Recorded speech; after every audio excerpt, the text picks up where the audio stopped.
नमस्कार सभी को, मेरा नाम अभिषेक है और आप देख रहे हैं रीजनिंग की क्लास, जो मैं बेसिक से एडवांस तक आपको पढ़ाता चला जा रहा हूँ। चलिए शुरू करते हैं आज की क्लास।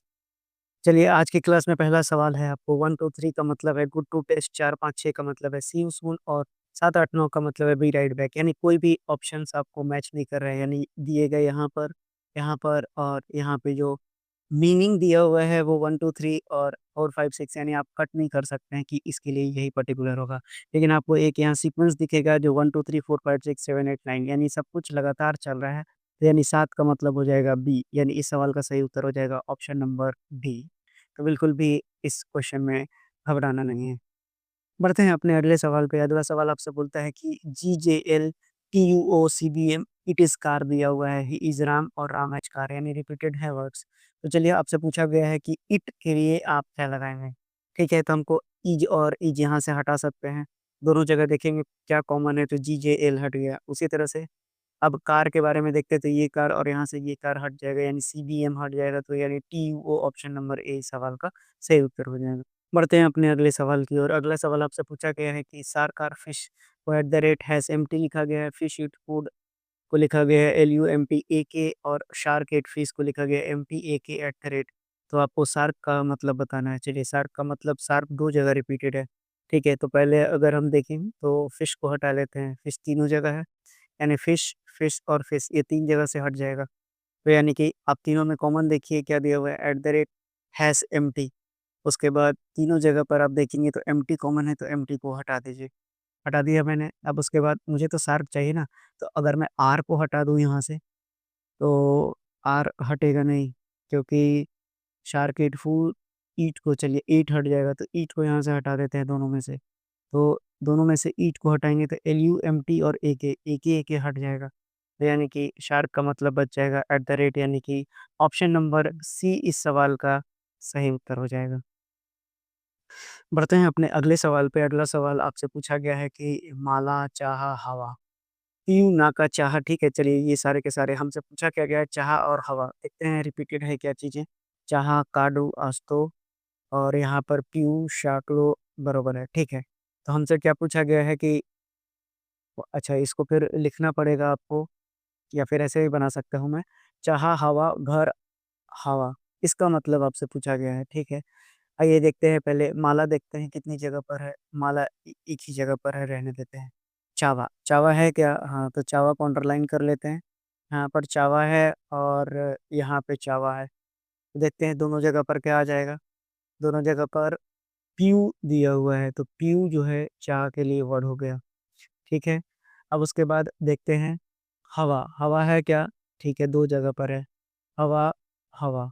अब यहाँ पर देखें क्या-क्या हो सकता है, तो नाका, चाहा, ठीक है, ये चाहा हो गया उसके लिए। अब उसके बाद हमसे क्या पूछा है, माला का मिल गया ऑटोमेटिकली। अब उसके बाद इन दोनों में देखते हैं गार, गार 2 जगह है, बिल्कुल है। एक काट देते हैं और एक काट देते हैं। देखिए दोनों में गार में कॉमन क्या-क्या है, तो दोनों में एस तो कॉमन है, तो एस तो को कट कर देते हैं इस तरह से। उसी तरह से आपको गार के बाद आहे, आहे और पाया अलग-अलग हो गया, ठीक है। तो चाहा का क्या था, अंडरलाइन देखिए PIU। उसी तरह से आपसे हवा का पूछा गया है, 2 बार क्रॉस है, तो इसका हो गया चाहा। उसी तरह से आपसे पूछा गया है गार, गार का मतलब क्या हो गया, 1 बार क्रॉस है, तो गार के लिए अस्तो। और उसके बाद आपसे गार के बाद हावा पूछा गया है, तो हावा के लिए आप देख लीजिए कहाँ पर हावा क्रॉस किया हुआ है, यानी कि चाहा 2-2 बार कैसे आ गए भाई? हवा, हवा, ठीक है, तो फिर ये भी चाहा आ जाएगा, 2-2 बार रिपीटेड है तो, यानी कि पीयू, चाहा, आस्तो, चाहा, यानी ऑप्शन नंबर डी सवाल का सही उत्तर हो जाएगा। चलिए आगे बढ़ते हैं। तो ये बढ़ते हैं इस सवाल की ओर, जहाँ पर कि आपको 723वीं feel good, 728 feel good factor चलिए, यानी वर्ड रिपीटेड हैं। तो सबसे पहले 7 को देखते हैं। तो 7 को एरो कर लेते हैं, पहला एरो। अब 7 2 जगह नहीं है, 3 जगह है, यानी कि तीनों जगह मिल जाएगा हमको 7। तो साथ में देखते हैं तीनों जगह क्या है, तो वी है, उसके बाद तीनों जगह वी है क्या? नहीं, नहीं है। फ़ील है क्या तीनों जगह? तो एक जगह फ़ील, दूसरी जगह फ़ील, बिल्कुल। यानी कि 7 का तो नंबरिंग पता चल गया कि फ़ील है। आइए आगे बढ़ते हैं, आगे आपसे क्या पूछा गया है? आगे देखते हैं 7 के बाद 2 रिपीटेड है क्या कहीं? 3 रिपीटेड है क्या? हाँ, 3 रिपीटेड है। ठीक है, तो 3 को गोला कर लेते हैं और यहाँ पर भी 3 को गोला कर देते हैं। 2 ही जगह देखना है हमको। तो दोनों जगह पर क्या कॉमन है? तो दोनों जगह पर v कॉमन है, तो v को गोला कर देते हैं तो मिल गया 3v। हमसे डेफ़िनेटली पूछा है, तो अब आपके पास जो है डेफ़िनेटली, अब गुड के लिए तो 2 जगह गुड तो दिया हुआ है, गुड को क्रॉस मारिए यहाँ पर भी और यहाँ पर भी। तो क्या आ जाएगा आपके पास दोनों जगह में से?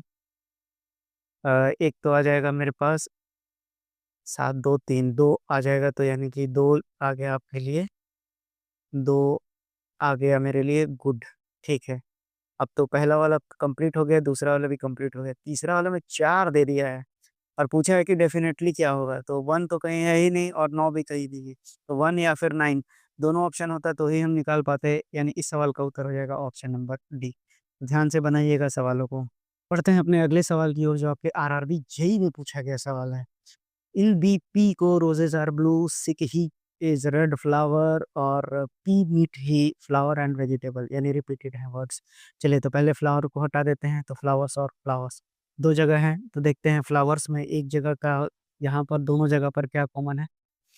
तो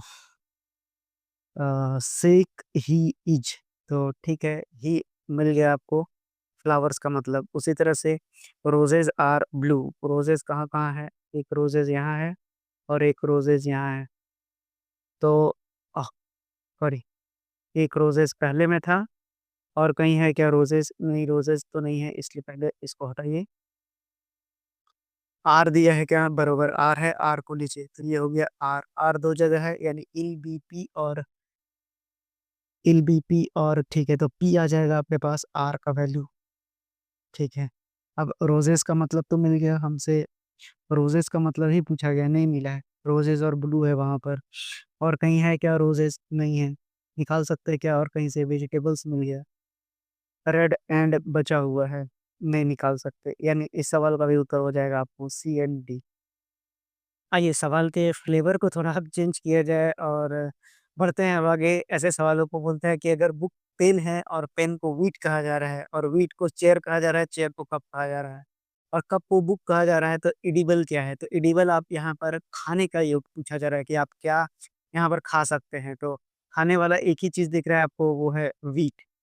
तो और वीट को क्या कहा जा रहा है? चेयर कहा जा रहा है, इसलिए इस सवाल का उत्तर हो जाएगा ऑप्शन नंबर ए, इस सवाल का सही उत्तर हो जाएगा। चलिए बढ़ते हैं अपने अगले सवाल पे। अगला सवाल आपसे कहा गया है कि अगर मिल्क एप्पल को शैम्पू कहते हैं, शैम्पू को मिल्क कहते हैं, वो कौन सा फिल्म का डायलॉग था?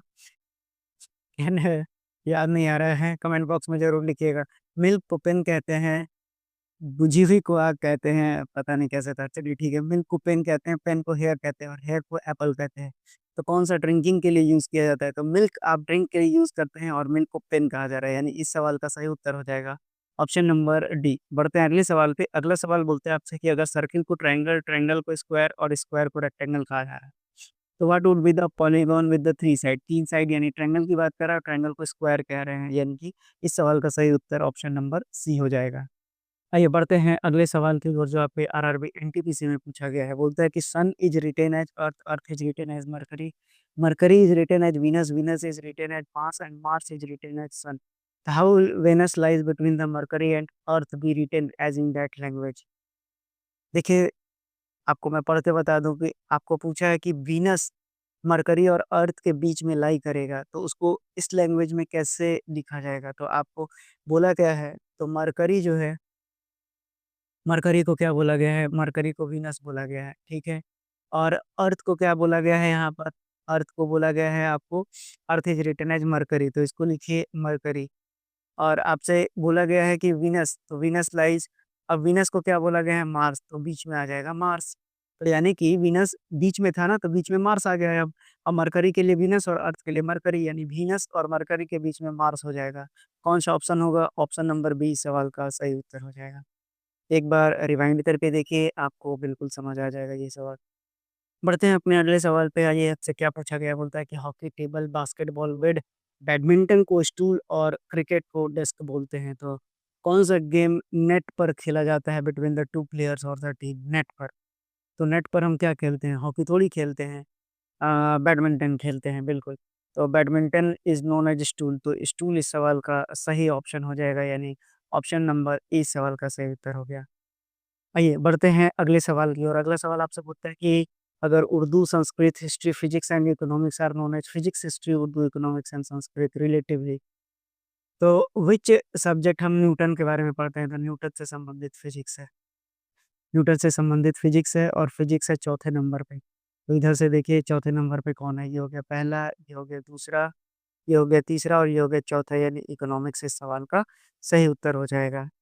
तो यानी ऑप्शन नंबर डी इस सवाल का सही उत्तर हो जाएगा। तो बता दें आज के लिए आपको इतने ही रहेगा। आगे क्लास से कुछ आगे की अलग-अलग कोडिंग, डिकोडिंग के तरीके देखेंगे हम। तो आज के लिए इतने ही रखते हैं। धन्यवाद।